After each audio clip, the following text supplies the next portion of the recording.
तारीख बता देने से तकदीर नहीं बदलती और सिर्फ ऐलान कर देने से तस्वीर नहीं बदलती। नमस्कार, आप देख रहे हैं द बिहार रिवील और आज सवाल बिहार की उस स्वास्थ्य व्यवस्था पर जिसके भरोसे करोड़ों लोगों की जिंदगी टिकी हुई है।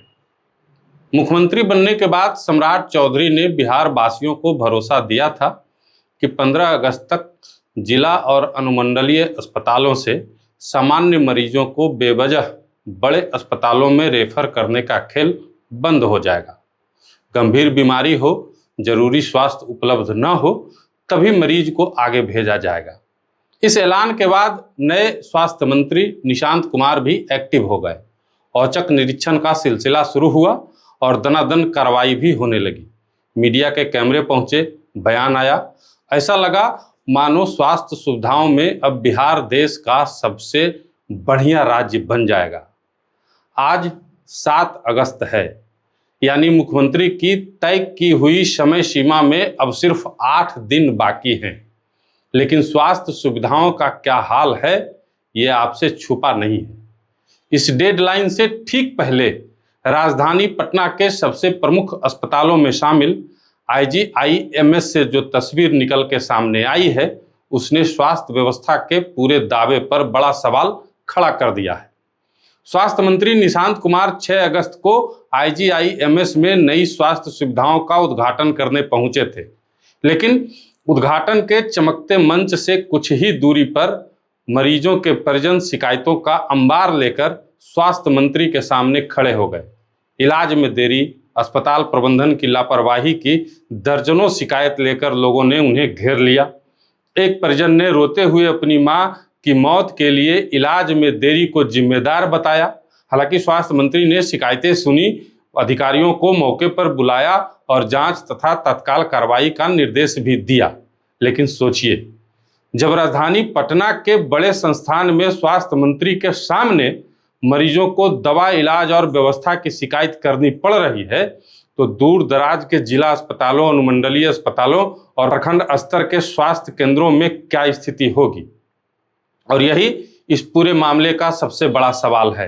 मुख्यमंत्री की घोषणा सुनने में शानदार है, मरीज को उसके जिले में इलाज मिले, गरीब परिवार को पटना आने के लिए खेत नहीं बेचना पड़े, मरीज को एम्बुलेंस किराया, होटल और निजी जांच के खर्चे से मुक्ति मिले, सब सही है।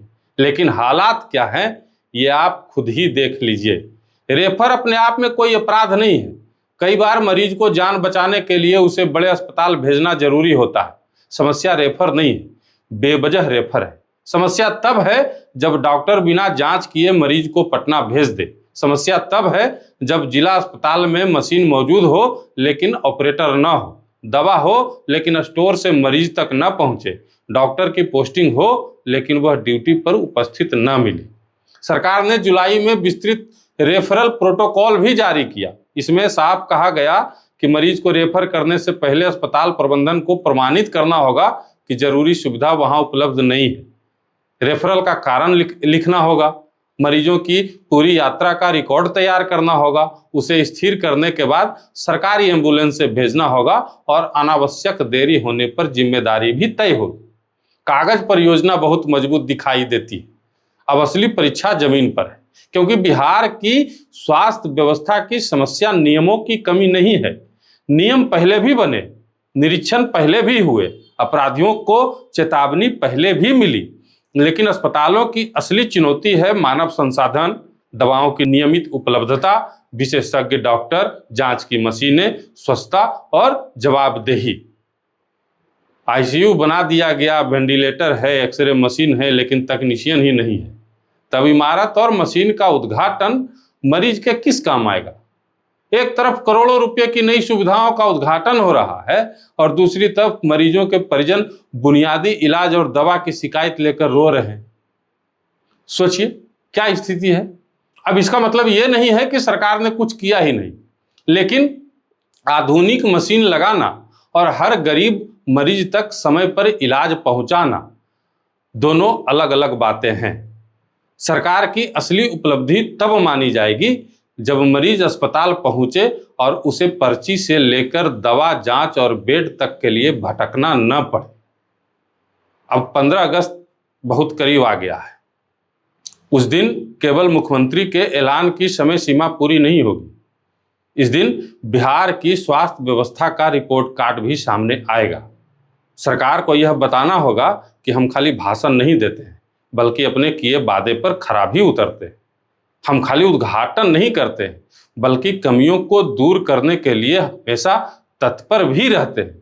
क्योंकि अगर अस्पताल में जरूरी सुविधा मौजूद होने के बाद डॉक्टर मरीज को रेफर करता है तो कार्रवाई होनी चाहिए, लेकिन अगर अस्पताल में डॉक्टर, दवा या मशीन ही उपलब्ध नहीं है तो दोष केवल नीचे बैठे चिकित्सकों पर, कर्मियों पर डालकर सरकार अपनी जिम्मेदारी से बच नहीं सकती। स्वास्थ्य मंत्री का आईजीआईएमएस में मरीजों की शिकायत सुनना और मौके पर कार्रवाई का निर्देश देना अच्छी शुरुआत है, लेकिन निरीक्षण केवल कैमरे के सामने करने से काम नहीं चलेगा। फिलहाल डेडलाइन में 8 दिन बाकी है। अब देखना होगा कि 15 अगस्त को रेफर का खेल सच में बंद होता है या फिर बिहार की स्वास्थ्य व्यवस्था मरीजों को एक और नई तारीख देती है। आप इस बारे में क्या सोचते हैं? आपके इलाके में स्वास्थ्य सुविधाओं का क्या हाल है? कमेंट बॉक्स में जरूर लिखिएगा।